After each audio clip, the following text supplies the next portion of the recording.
Good morning guys! Mag-harvest tayo ng mga apple dito sa aming apple orchards guys. At before that, mag-shoutout muna ako sa aking mga top star senders. Sila si Reden Nicholas Tacadinho.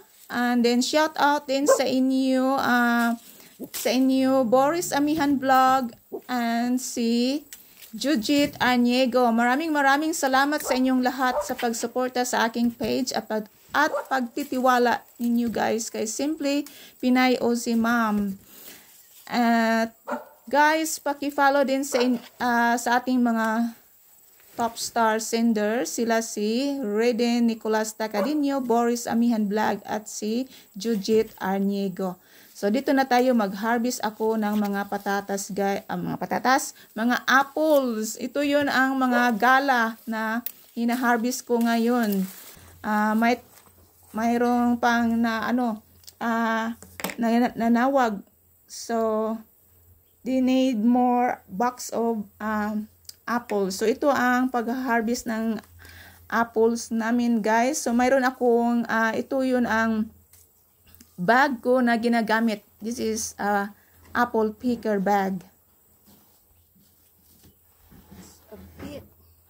Oh, dyan makanindot na mag-harvest tag apple guys no, na mayroong mga dahon na nakasali ba. So to tell the people na itong apple is fresh talaga na harvest.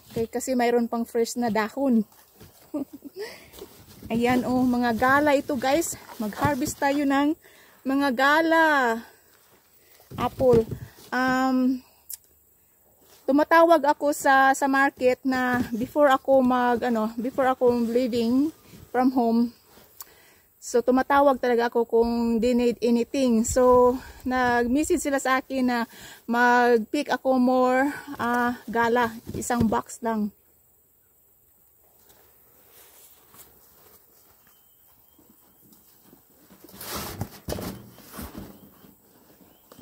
So ingon ana lang na siya guys sa pag-harvest ng mga apples, yung gamit ko ang bag picker. So naka-hook lang siya, then i-open mo lang yan, then ayan, mayroon kang box.